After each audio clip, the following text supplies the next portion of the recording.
Welcome back to my channel. Hi, happy Dasara అందరికీ. దసరా అంటేనే మనకి గుర్తొచ్చేది పార్వతీదేవి. ఈరోజు ఇంట్లో పూజ ఎలా జరుగుతుందో చూద్దాం. అలాగే దసరా ఎందుకు జరుపుకుంటామో తెలుసుకుందాం.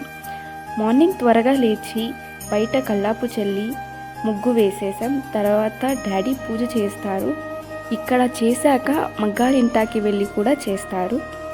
దసరా ఎందుకు జరుపుకుంటాం అంటే, ఒకరోజు మహిషాసురుడు అనే రాక్షసుడు బ్రహ్మదేవుడితో ఒక వరం కోరుకుంటాడు.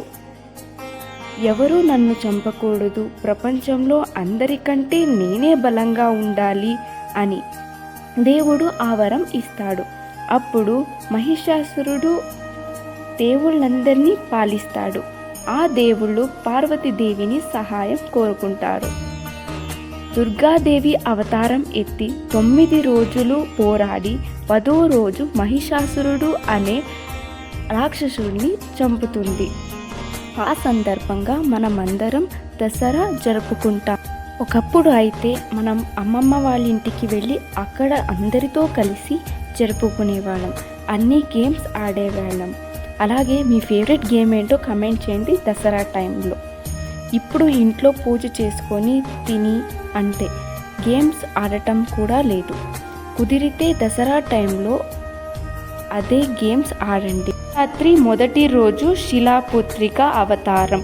ఈమె పర్వతరాజు పుత్రిక. ఈమెను హేమావతి, పార్వతి అని కూడా పిలుస్తారు. నంది మీద కూర్చొని త్రిశూలం, తామర పువ్వు చేతిలో కలిగి ఉంటుంది. శిలాపుత్రికని పూజించే ఇంట్లో ఆహారం కొరత ఉండదు. నవరాత్రి 2వ రోజు బ్రహ్మచారిణి. శివుణ్ణి భర్తగా పొందాలి అనే నిశ్చయంతో కఠోర తపస్సు చేసిన అవతారం బ్రహ్మచారిణి. నవరాత్రి 3వ రోజు చంద్రగండ. ఇది పార్వతీదేవి వివాహ రూపం. ప్రశాంతత, శాంతిగా ఉంటుంది. పులి మీద 10 చేతులతో ఈమె పాపులను క్షమిస్తుంది.